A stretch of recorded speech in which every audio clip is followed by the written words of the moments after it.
Selamat siang, saudara-saudari, Bapak Ibu saudara-saudari yang terkasih dalam Tuhan Yesus. Shalom. Selamat datang kepada Bapak Ibu saudara-saudari yang telah hadir untuk mengikuti kebaktian di Jemaat GKI Wonosobo pada hari ini. Dan jika di antara Bapak saudara-saudari yang baru pertama kali hadir dalam kebaktian di Jemaat GKI Wonosobo, kami mohon untuk bangkit berdiri. Selamat pagi. Dari mana, Pak? Oh, selamat beribadah, Pak. Terima kasih. Warta lisan Minggu 26 Oktober 2025. Kebaktian hari ini dalam rangka penutupan bulan keluarga tahun 2025. GKI Wonosobo dilayani oleh Penatua Medan Sebuah. Bakal Jemaat Winongsari dan Kesenet dilayani oleh Bapak AR Dompas. Bakal Jemaat Tanjung Anom dan Genting Sari dilayani oleh Bapak Rohyanto. Persembahan hari ini kantong merah untuk gereja, kantong biru untuk dana sekolah Kristen. Majelis Jemaat GKI Wonosobo dalam waktu dekat akan mengadakan sensus jemaat sebagai upaya penertiban keanggotaan. Berkenaan dengan hal tersebut, kepada anggota jemaat yang oleh karena sesuatu hal sudah tidak lagi aktif dalam kehidupan berjemaat di GKI Wonosobo dan telah menetap di luar kota dan sudah aktif berjemaat atau beribadah di gereja lain, dimohon untuk mengajukan surat pindah atau atestasi keluar ke gereja di mana Bapak Ibu saudara-saudari selama ini berjemaah. Mengharap kehadiran anggota jemaat dan simpatisan Jemaat GKI Wonosobo untuk menghadiri dalam acara persekutuan gabungan Kul Simeon Hana GKI Wonosobo dan Posyandu yang akan diadakan pada hari Rabu 29 Oktober pukul 5 sore di Gedung Binakasih. Tema bersyukur di usia lanjut dilayani oleh Dr. Irwan Ronald Simamora. Diadakan 1 kali persembahan dan disediakan door prize menarik. Terima kasih atas perhatian dan kehadiran. Tuhan Yesus memberkati. Perayaan ulang tahun GKI Wonosobo yang ke-66 akan diselenggarakan pada hari Rabu tanggal 12 November 2025 pukul 6 sore di GKI Wonosobo. Temanya yaitu melayani dengan tulus, berkarya bagi Kristus, dilayani oleh Pendeta Obaca Nathanael Lekatopesi. Kepada anggota jemaat dan simpatisan yang akan hadir untuk mengenakan pakaian adat atau etnis masing-masing, serta diadakan 1 kali persembahan. Atas perhatiannya kami ucapkan terima kasih. Tuhan Yesus memberkati. Warta selengkapnya dapat Bapak Ibu saudara-saudari baca di warta cetak yang tersedia di dekat pintu masuk gereja atau elektronik warta.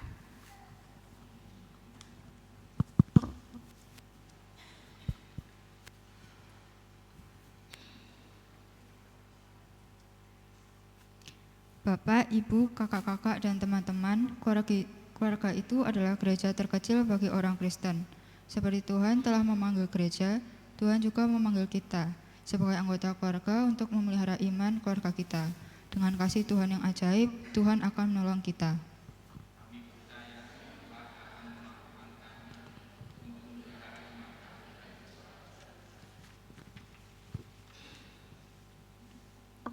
Mari kita rayakan kasih Allah yang ajaib dengan menyanyikan PKJ 244.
Saudara, kebaktian penutupan bulan keluarga pada hari ini berlangsung dalam nama Bapa, Anak, dan Roh Kudus.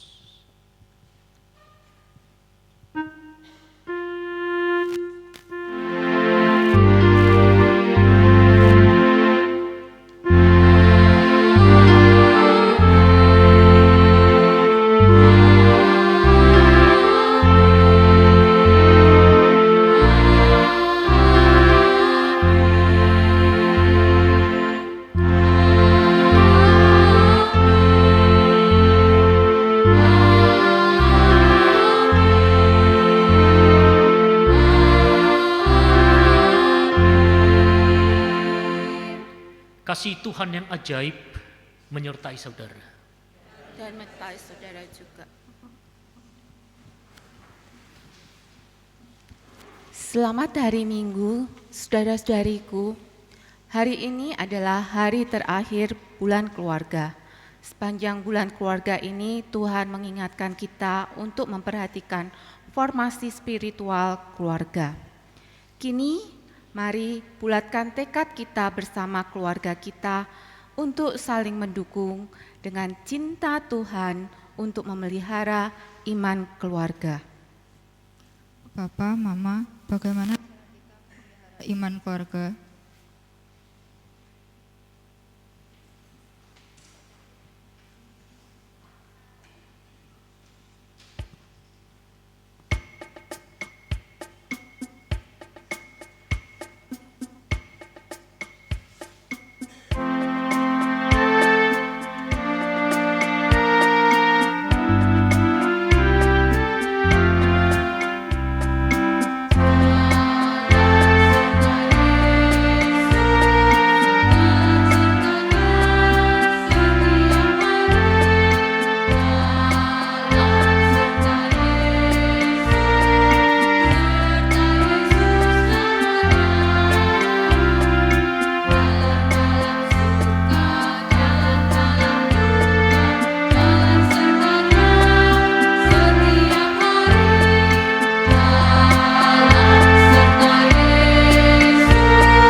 Aku mau berjalan bersama Tuhan Yesus, tapi seringkali aku lupa. Nah, mari kita mengakui itu di hadapan Tuhan bersama-sama.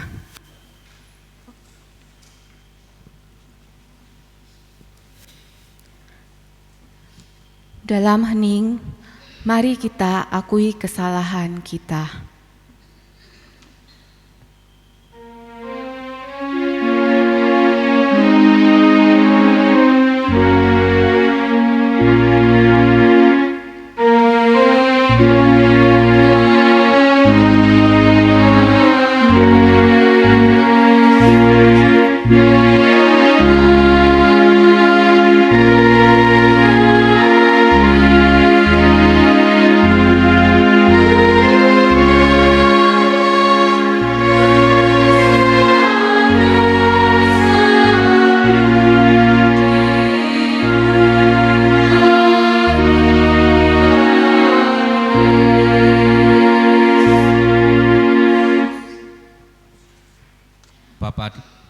Bapa di surga, sebagai orang tua, kami mengaku kalau kami seringkali lupa untuk berjalan bersama Tuhan dalam keadaan tertentu.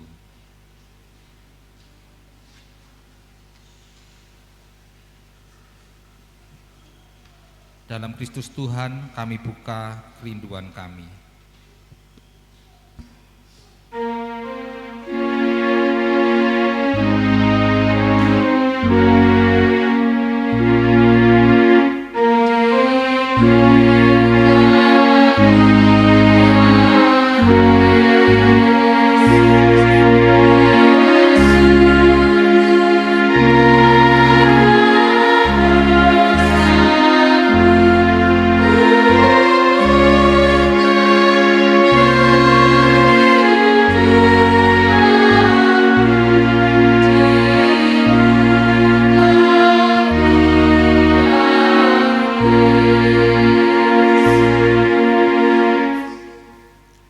Bapa di surga, sebagai anak, kami mengakui kalau kami seringkali juga lupa bahwa Tuhanlah sumber berkat kami. Kami bersyukur untuk orang tua, juga sahabat atau saudara kami. Melalui mereka, Tuhan menyatakan berkat. Dalam Kristus Tuhan, hati kami bertobat.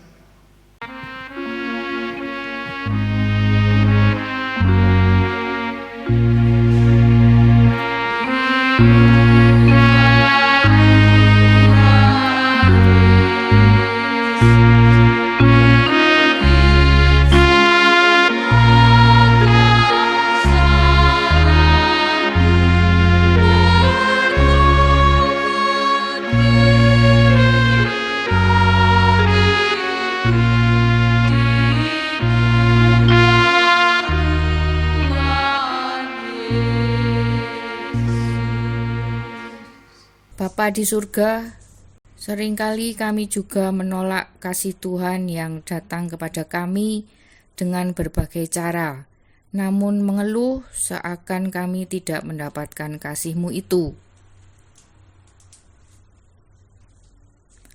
Dalam Kristus kami berdoa. Amin.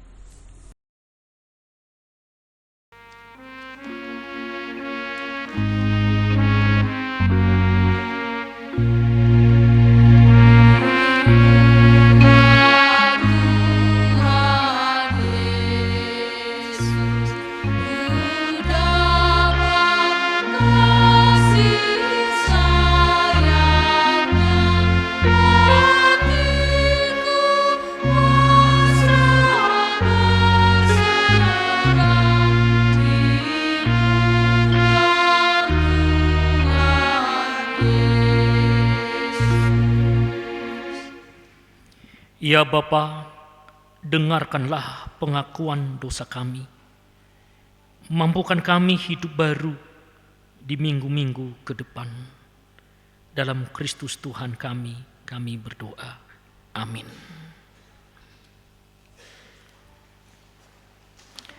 Berita anugerah diambil dari kitab Daniel pasal 9 ayat yang ke-9.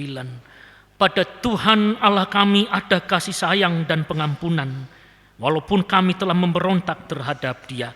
Damai Tuhan besertamu.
Mari kita berdoa.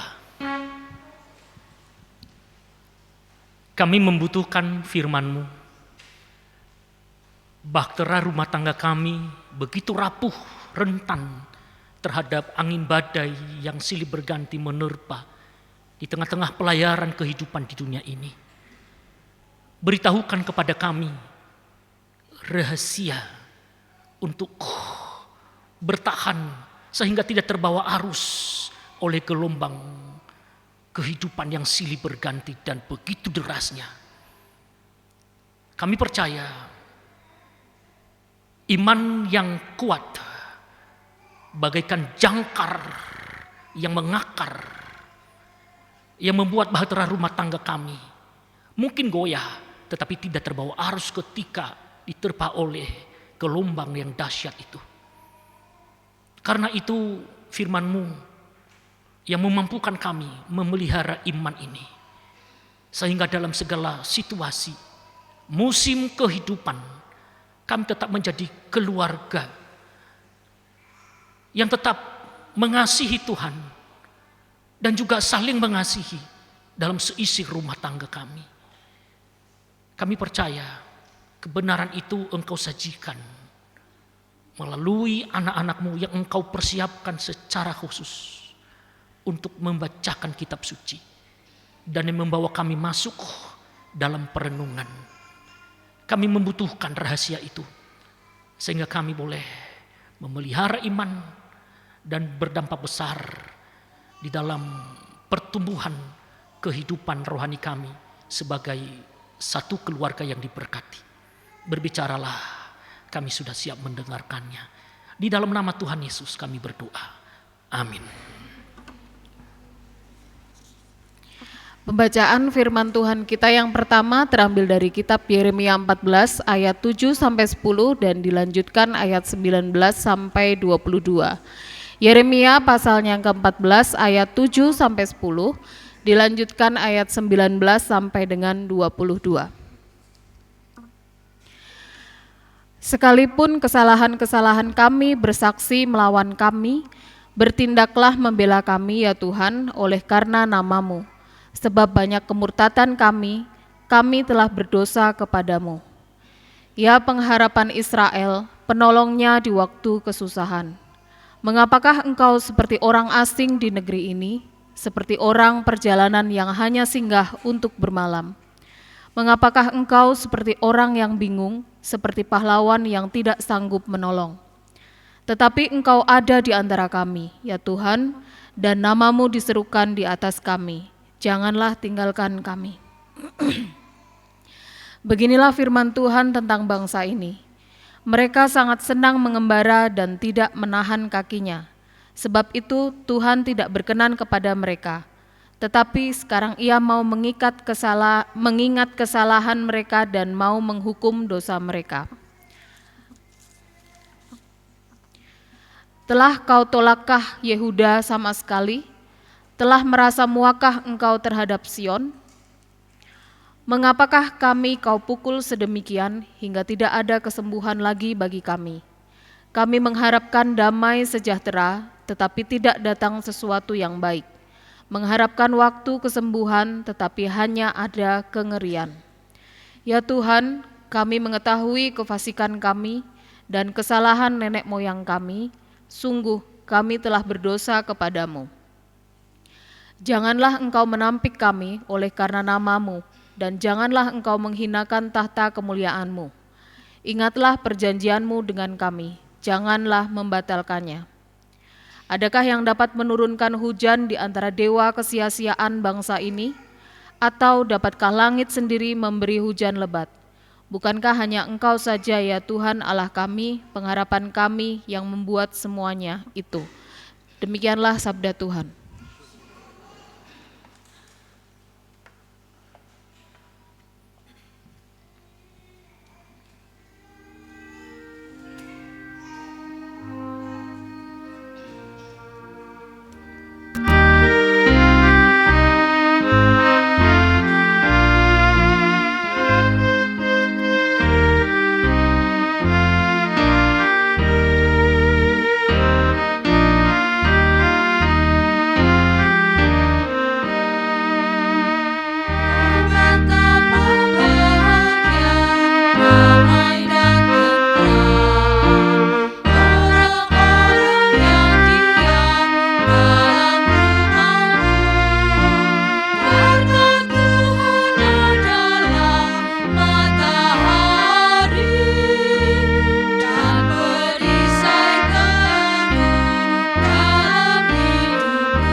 bacaan kedua diambil dari 2 Timotius pasal 4 ayat 5 sampai 8, dilanjutkan ayat 16 sampai 18.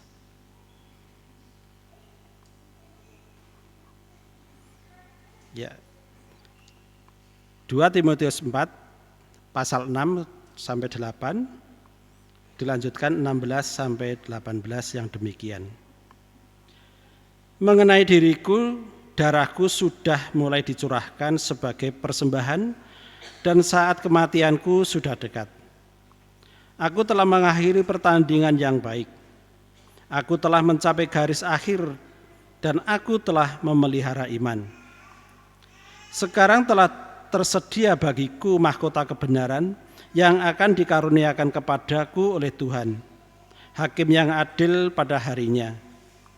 Tetapi bukan hanya kepadaku, melainkan juga kepada semua orang yang merindukan kedatangannya. Pada waktu pembelaanku yang pertama, tidak seorang pun yang membantu aku. Semuanya meninggalkan aku. Kiranya hal itu jangan ditanggungkan atas mereka. Tetapi Tuhan telah mendampingi aku dan menguatkan aku, supaya dengan perantaraanku Injil diberitakan dengan sepenuhnya dan semua orang bukan Yahudi mendengarkannya. Dengan demikian, aku lepas dari mulut singa. Dan Tuhan akan melepaskan aku dari setiap usaha yang jahat. Dia akan menyelamatkan aku, sehingga aku masuk ke dalam kerajaan-Nya di sorga. Baginyalah kemuliaan selama-lamanya. Amin. Demikianlah sabda Tuhan. Saudara-saudara, pembacaan Injil diambil dari Lukas pasal 18. Lukas pasal 18 ayat 9 sampai 14. Lukas pasal 18 ayat 9 sampai 14. Dan kepada beberapa orang yang menganggap dirinya benar dan memandang rendah semua orang lain, Yesus mengatakan perumpamaan ini. Ada 2 orang pergi ke bait Allah untuk berdoa. Yang seorang adalah Farisi dan yang lain pemungut cukai. Orang Farisi itu berdiri dan berdoa dalam hatinya begini, "Ya Allah, aku mengucap syukur kepadamu karena aku tidak sama seperti semua orang lain, bukan perampok, bukan orang lalim, bukan pezinah, dan bukan juga seperti pemungut cukai ini. Aku berpuasa 2 kali seminggu. Aku memberikan 1/10 dari segala penghasilanku." Tetapi pemungut cukai itu berdiri jauh-jauh. Bahkan ia tidak berani menengadah ke langit, melainkan ia memukul diri dan berkata, "Ya Allah, kasihanilah aku orang berdosa ini." Aku berkata kepadamu, orang ini pulang ke rumahnya sebagai orang yang dibenarkan Allah, dan orang lain itu tidak.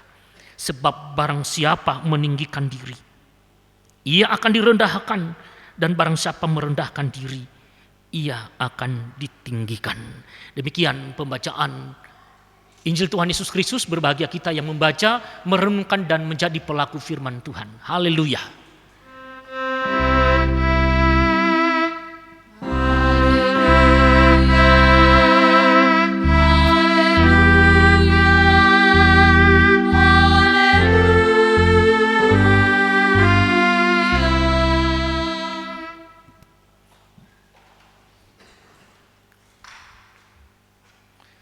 Saudara, tema kebaktian penutupan bulan keluarga pada hari ini, memelihara iman keluarga.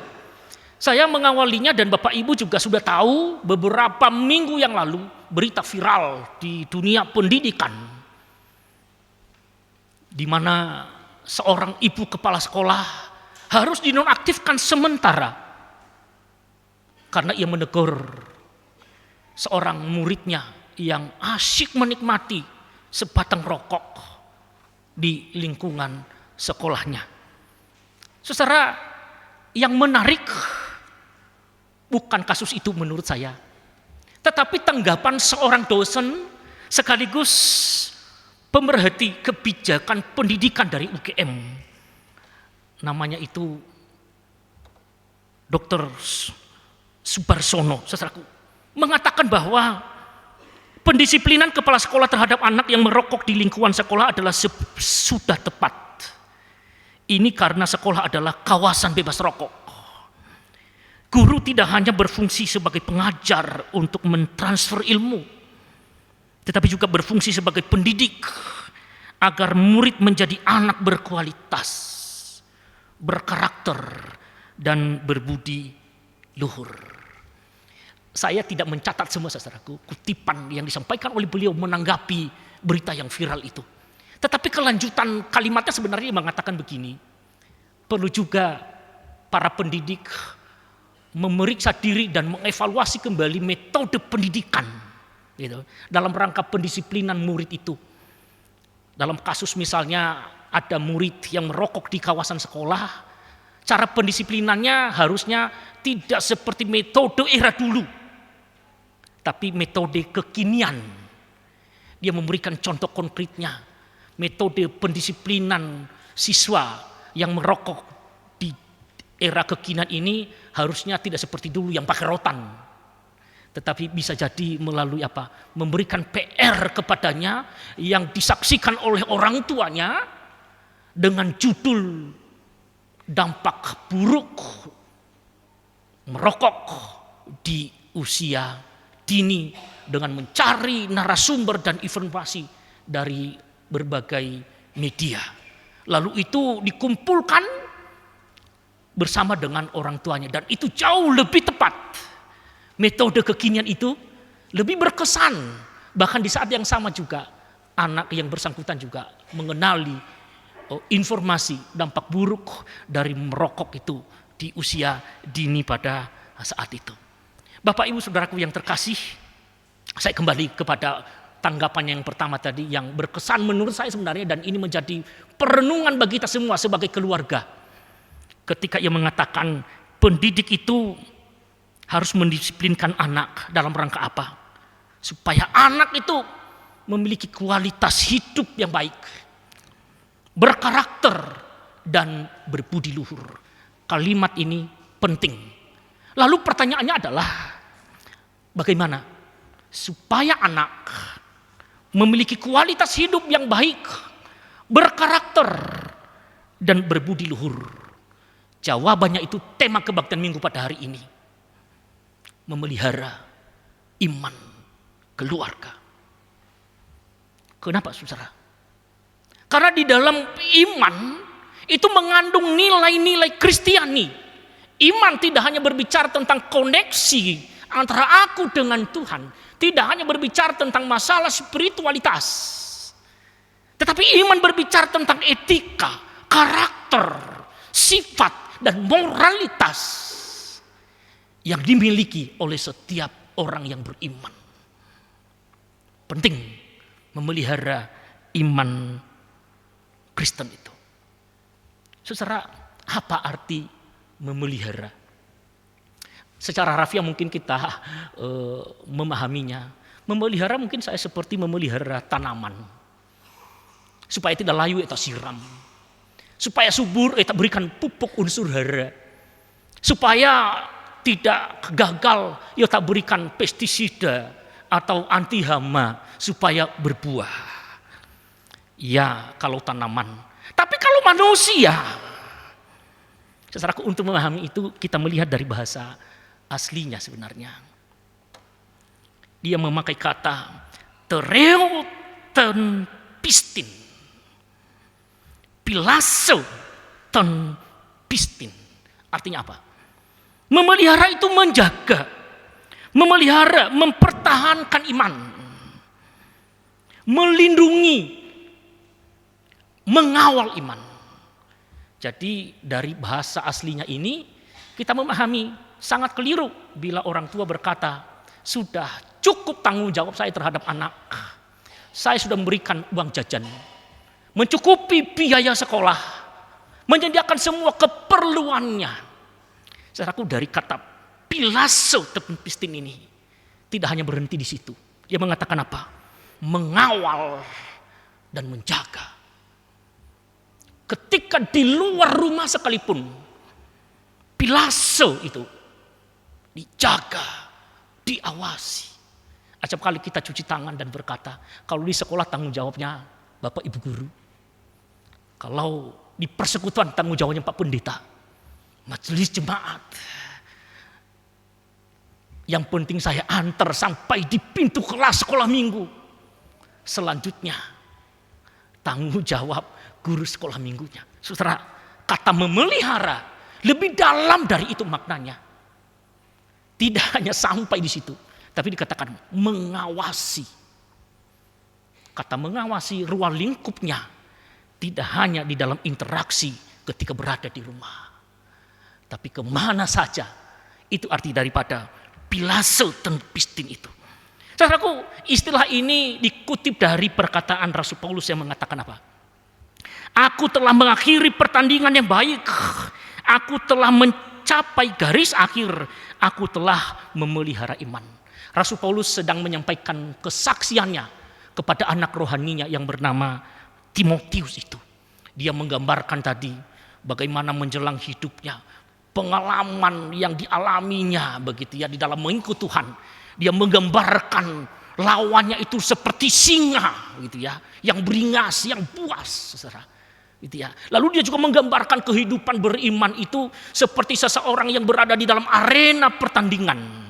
Dan ketika berada di dalam arena pertandingan, para atlet itu diperhadapkan dengan berbagai pilihan.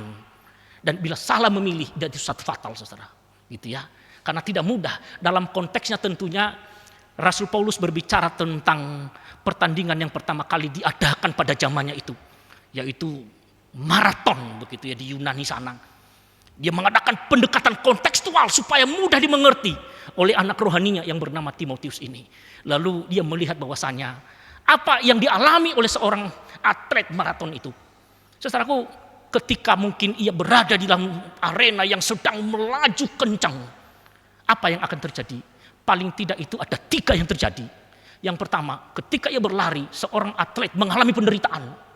Bisa saja hamstring kakinya itu kram, jatuh. Pilihannya apa? Masih lanjut apa berhenti? Yang kedua, saudaraku, dia ketinggalan. Lebih cepat lawan-lawannya, diperhadapkan lagi kebimbangan. Sudah berserah saja pada keadaan. Yang ketiga, bisa jadi tidak ada orang yang memberikan dukungan kepadanya. Dan 3 godaan inilah, tantangan inilah yang menjadi perenungan bagi Rasul Paulus. Dan dia mengatakan apa? Bukan soal bertanding. Aku memang sudah jatuh bangun dalam pertandingan iman. Tetapi aku mengakhirinya dengan memelihara iman. Apa artinya Bapak Ibu? Bahwasanya hidup ini bukan soal kita sudah memulai sebuah pertandingan sebenarnya. Gitu ya. Bukan soal kita sudah menang, tapi bagaimana dalam pertandingan kehidupan ini kita memelihara iman. Apa yang menjadi pesannya bagi kita? Disampaikan saudaraku dalam bacaan kita pada hari ini, bahwasanya penting bagi kita itu memelihara iman, begitu ya. Apa pentingnya? Kita lihat bersama-sama di sini. Memelihara iman keluarga itu penting. Karena apa? Karena iman adalah jangkar yang kokoh di tengah dunia yang terus berubah dalam ketidakpastian ini. Makanya istilah keluarga itu seringkali disebut apa? Bahtera rumah tangga. Perahu. Itu kapal. Begitu ya. Berbicara tentang kapal, berbicara tentang apa? Badai yang menerpa. Berbicara tentang badai, berbicara tentang jangkar yang bisa dia membuat bertahan di tengah-tengah terpaan itu. Makanya dikatakan apa? Iman itu seperti apa? Jangkar. Jadi kalau iman keluarga tidak mengangkar ke dasar, bahtera rumah tangga kita tidak hanya mudah diombang-ambingkan oleh gelombang, tapi bisa jadi bahtera rumah tangga kita terbawa arus gelombang dunia ini. Ini yang pertama. Lalu yang kedua, pentingnya memelihara iman keluarga. Karena kehidupan yang berakar di dalam Kristus pasti memiliki karakter, moralitas, sifat dan perasaan dan kesetiaan seperti Kristus. Bapak Ibu, saya mau paparkan hari ini, apa sih dampaknya ketika iman seseorang itu atau keluarga itu tidak terpelihara dengan baik. Saya ungkapkan pada saat ini saudaraku, dan ini menjadi perenungan bagi kita bersama. Begitu ya. Yang pertama, saudaraku, diperhatikan.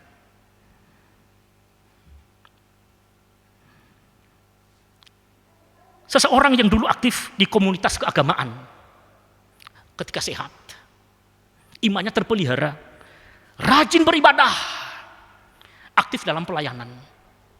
Tapi ketika imannya sudah mulai tidak terpelihara, sakit, menjauh dari kegiatan rohani, kehilangan dukungan sosial, merasa sendiri ketika menghadapi masalah kehidupan. Itu indikasinya. Yang kedua,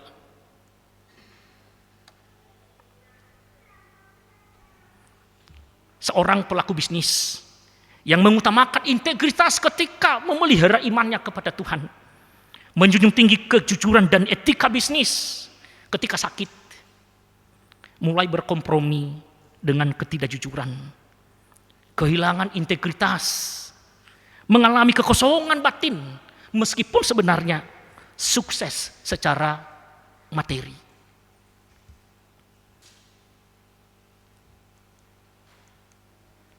Yang ketiga, seorang remaja yang dulunya punya pegangan kuat, ketika imannya terpelihara, memegang nilai-nilai moral yang kuat dan menjauhi hal negatif. Ketika sakit, imannya tidak terpelihara, terpengaruh dengan lingkungan buruk, kehilangan batasan moral, kebablasan, mudah tergoda pada perilaku berisiko. Lalu bagaimana dengan keluarga? Ketika iman keluarga terpelihara, hidup harmonis, dengan dasar iman dan penuh kasih dalam relasi pasutri dan seisi rumahnya. Ketika iman keluarga tidak terpelihara, konflik meningkat, nilai spiritual hilang, dan anak-anak tumbuh tanpa teladan iman. Itu akibatnya. Lalu bagaimana ketika menghadapi pencobaan?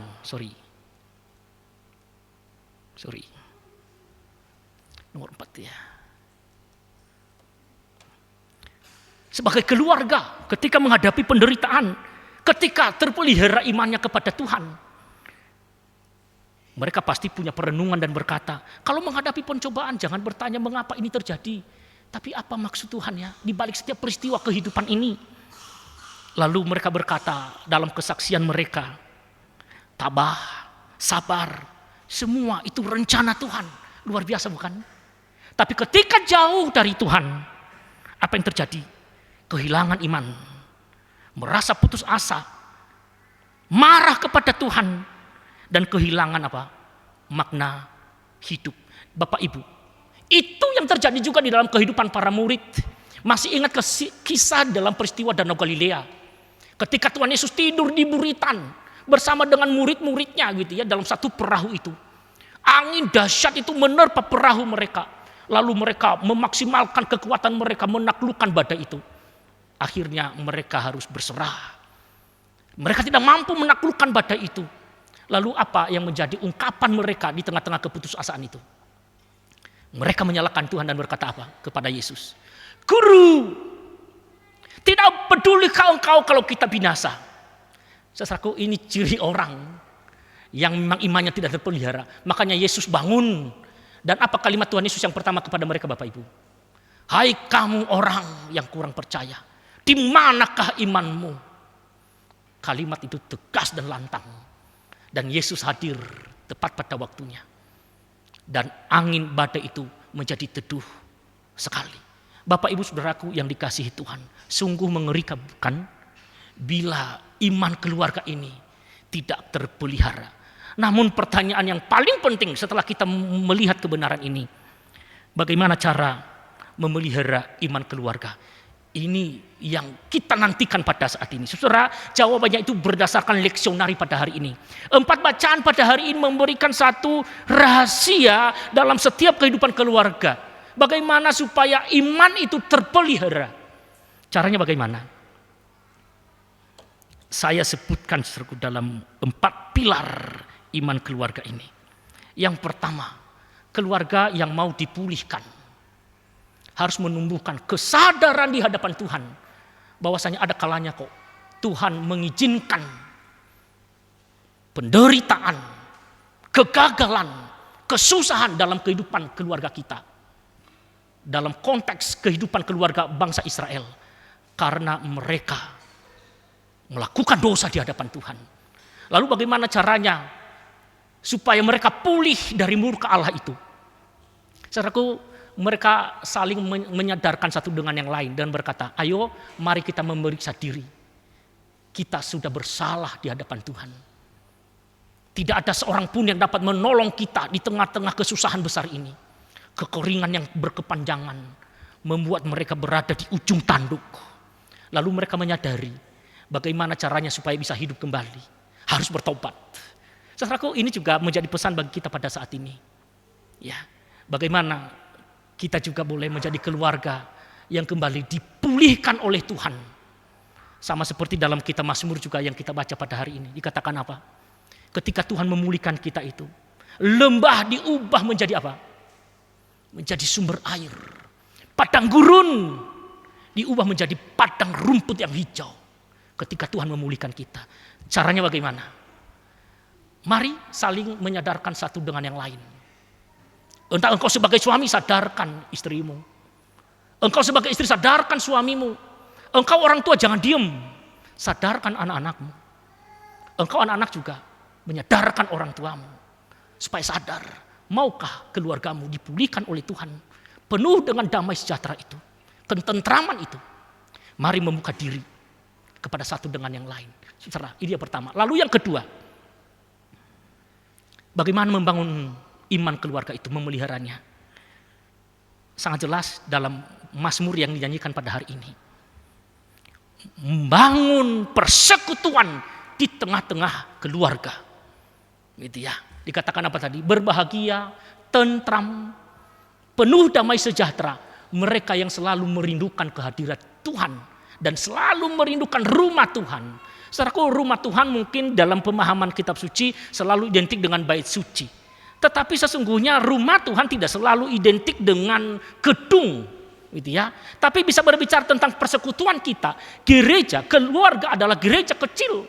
Lalu kita bisa apa? Membangun persekutuan itu. Dimulai dari mana? Bukan ketika kita berada di gedung gereja pada hari ini. Tapi sesungguhnya persekutuan itu dibangun ketika kita berada di rumah bersama dengan keluarga. Lalu apa yang dijanjikan oleh Tuhan di situ? Ia akan hadir di tengah-tengah persekutuan kita. Saudaraku, pernah saya mendengarkan sebuah kesaksian keluarga yang berkata, Pak, kami itu seisi rumah sama-sama berdoa setiap hari. Ingat kalimatnya Bapak Ibu. Dengan lantang, dengan percaya diri dan berkata, Pak, setiap hari kami itu tidak pernah tidak beribadah. Setiap hari kami sama-sama beribadah. Saudaraku, saya mau sampaikan kepadamu. Tidak benar bila engkau sama-sama beribadah. Yang bernama itu adalah engkau harus beribadah bersama. Beda enggak? Ibadah bersama, sama-sama beribadah. Doa bersama dengan bersama berdoa. Sebuah kebiasaan yang saya sampaikan juga dalam pengalaman kami sebagai keluarga baru. Dan saya juga pernah diingatkan oleh anak saya yang masih kecil, yang baru kelas 6 SD itu. Kebiasaan kami sebelum berangkat sekolah, kami berjanji memang selama anak-anak itu persiapan berangkat sekolah, kita tidak boleh pegang handphone. Sampai mereka nanti berangkat, baru kita pegang handphone. Lalu apa yang kita lakukan? Sebelum berangkat sekolah kita berdoa bersama. Lalu saudaraku, tidak hanya berdoa, kita naikkan pujian di dalam rumah bersama dengan anak-anak. Walaupun mungkin mereka seperti anak ini gitu ya, tidak konsentrasi. Tapi anak saya yang paling besar itu konsentrasi. Begitu ya. Bahkan terkadang kita bergilir untuk berdoa bersama. Bukan sama-sama berdoa. Berdoa bersama. Suatu kali itu saya pernah malu di hadapan anak kecil. Itu anak saya. Setiap bulan itu saya memimpin Biston pagi di Bina Kasih. Setiap bulan. Lalu saya buru-buru pulang dari Bina Kasih karena saya tugasnya untuk mengantarkan anak ke sekolah. Karena sudah terlambat, saya belum masuk rumah, saya bilang apa? Saya panggil dia, ayo naik, berangkat. Apa katanya sama saya? Kenapa tidak berdoa? Apa jawaban saya Bapak Ibu? Papi sudah berdoa di dalam hati. Gitu ya. Itu dosa loh, gitu ya. Gitu saudara. Kadang apa alasan kita? Sibuk. Bahkan yang paling celakanya, anaknya lebih gasih bangun, tapi ayahnya malah belum bangun-bangun.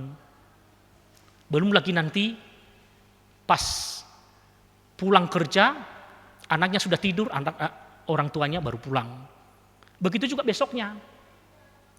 Anaknya belum bangun, orang tuanya sudah berangkat kerja. Atau anaknya sudah mau berangkat sekolah. Tapi yang disuruh untuk mengantar ke sekolah itu adalah asistennya. Ya tidak salah Bapak Ibu, tapi peranan orang tua itu dalam ikatan emosional tidak pernah bisa digantikan oleh orang lain selain kita sebagai ayah dan ibu kepada anak-anak kita. Menarik untuk kita renungkan kebenaran ini. Supaya kita, saudaraku, tidak mudah terombang-ambingkan dalam kehidupan ini. Begitu ya. Rasul Paulus tadi menggambarkan bahwasanya hidup kita seperti seorang yang sedang bertanding. Bila kita tidak mempertahankan iman, bila iman kita tidak terpelihara dengan baik, tidak ada yang super di tengah-tengah dunia ini.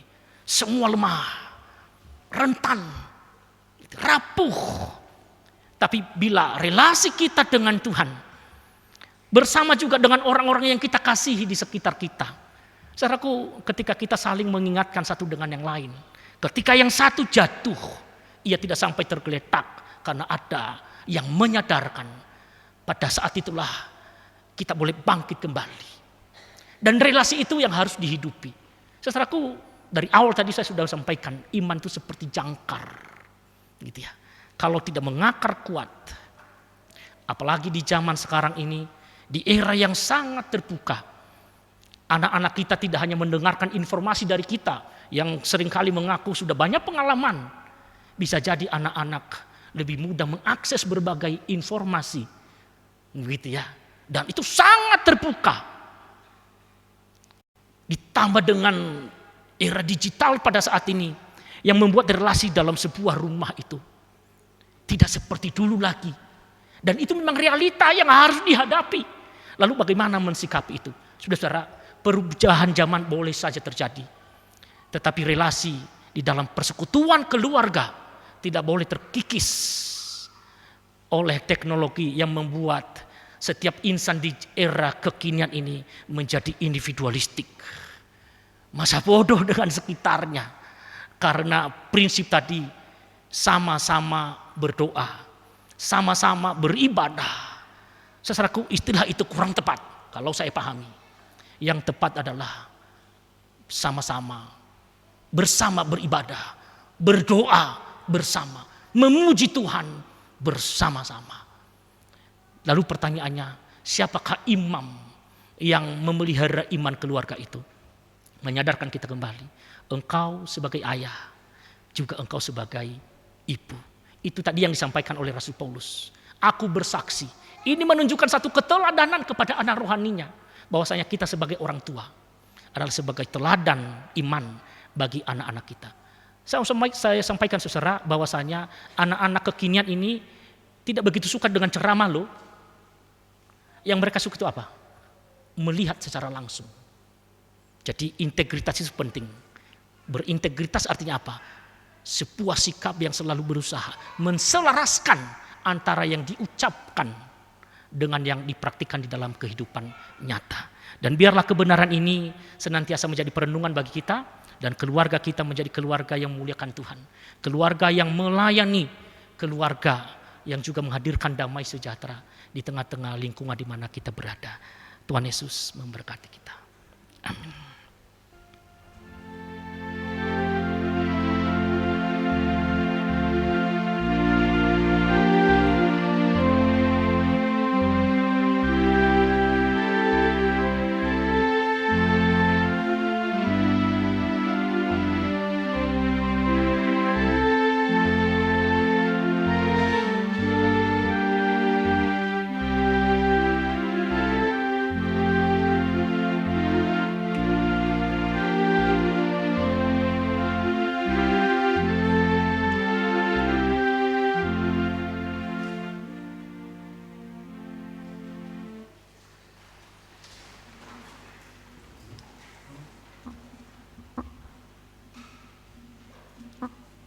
Mari kita mengaku iman kita bersama dengan seluruh umat Tuhan di sepanjang abad dan tempat. Demikian, aku percaya kepada Allah, Bapa yang Maha Kuasa, Khalik langit dan bumi, dan kepada Yesus Kristus, anaknya yang tunggal Tuhan kita, yang dikandung dari Roh Kudus, lahir dari anak darah Maria, yang menderita sengsara di bawah pemerintahan Pontius Pilatus, disalibkan, mati dan dikuburkan, turun ke dalam kerajaan maut. Pada hari yang ketiga, bangkit pula dari antara orang mati, naik ke surga, duduk di sebelah kanan Allah, Bapa yang Maha Kuasa, dan dari sana ia akan datang untuk menghakimi orang yang hidup dan yang mati. Aku percaya kepada Roh Kudus, gereja yang kudus dan am, persekutuan orang kudus, pengampunan dosa, kebangkitan orang mati, dan hidup yang kekal. Amin. Bapak Ibu, kita menaikkan syafaat kita. Ya Tuhan, kami sebagai satu keluarga dalam kehidupan berbangsa dan bernegara, kami juga menyadari seperti bangsa Israel bahwa ketika suatu bangsa mengeraskan hati dan tidak peka dengan keadaan yang terjadi atasnya, maka bangsa itu akan hancur menjadi negeri yang porak-poranda karena murka Allah yang tak seorang pun dapat menghadapinya. Engkau mengajari kami seperti umat-Mu untuk memiliki kepekaan dan di saat yang sama membuka diri, mengaku dosa, dan berusaha untuk lebih baik lagi sesuai dengan kehendak-Mu. Dan di saat yang sama, Engkau tidak pernah mengulur-ulur janji-Mu bagi setiap keluarga untuk memulihkannya. Karena kebutuhan yang paling utama tidak hanya materi, tetapi juga damai sejahtera dalam kehidupan ini. Pada saat ini hamba-Mu berdoa untuk gereja-Mu di GKI Wonosobo dalam usia pendewasaan kami sebagai lembaga gereja yang ke-66 tahun. Engkau menolong kami dalam segala dinamika kehidupan dan pelayanan, dalam berbagai rintangan yang penuh dengan warna-warni itu. Kami percaya bila kami boleh berdiri sejauh ini, ada sebagaimana adanya kami, itu karena pemeliharaan Tuhan yang nyata dalam setiap kehidupan kami umat-Mu. Mampukan kami juga hari demi hari untuk terus menjalin persekutuan dengan Tuhan.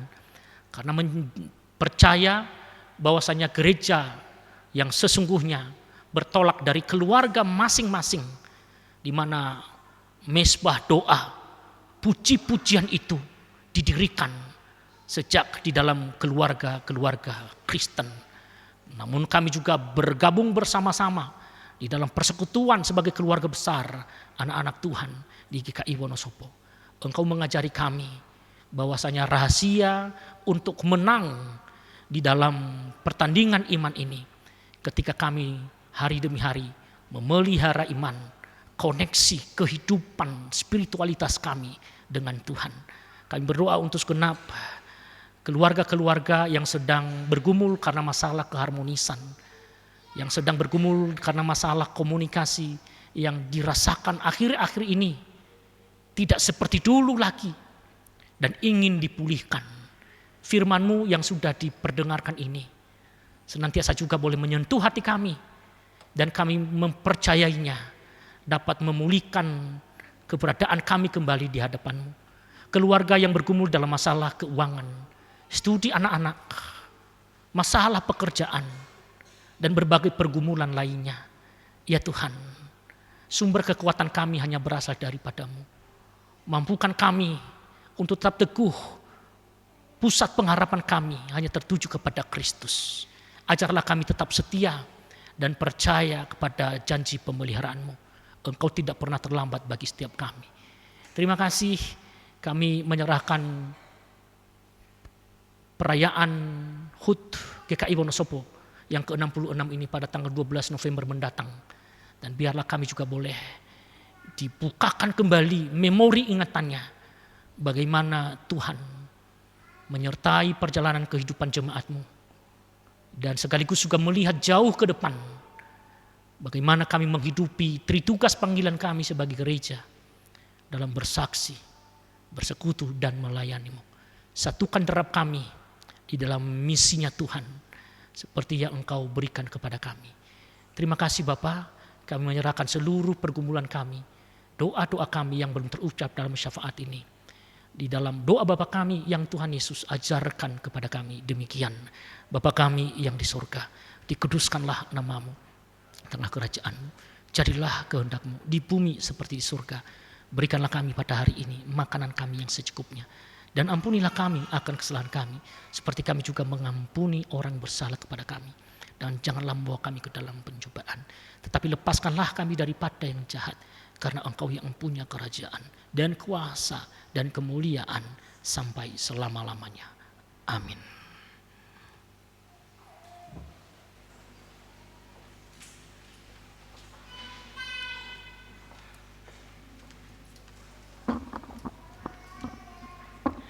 Marilah kita persembahkan seluruh hidup kita dan sebagian berkat Tuhan buat pekerjaan Tuhan. Ibrani 13 ayat 16 mengingatkan kita, janganlah kamu lalai untuk berbuat baik dan memberi bantuan, sebab kurban-kurban yang demikianlah yang berkenan kepada Allah. Mari kita bawa persembahan dengan memuji Tuhan dari PKJ 146 bait 1 sampai 3. Bait 3 dinyanyikan setelah kantong persembahan diedarkan.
Mari kita membawa persembahan ini dalam doa. Mari kita berdoa.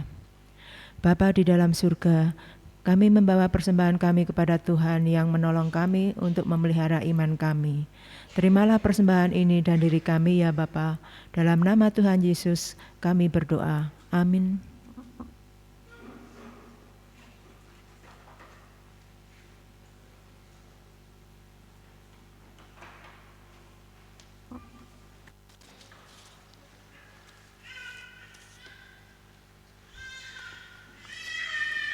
Saudara-saudara, ibadah dalam ruangan ini akan segera selesai.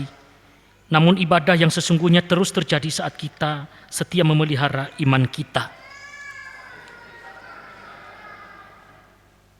Curahkanlah isi hatimu kepada Dia dalam segala hal. Layanilah Tuhan apapun risikonya.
percaya Kau sumber anugerah.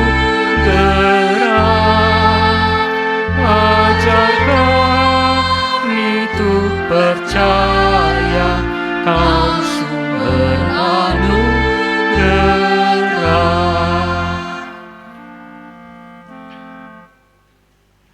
Mari kita menerima berkat-Nya.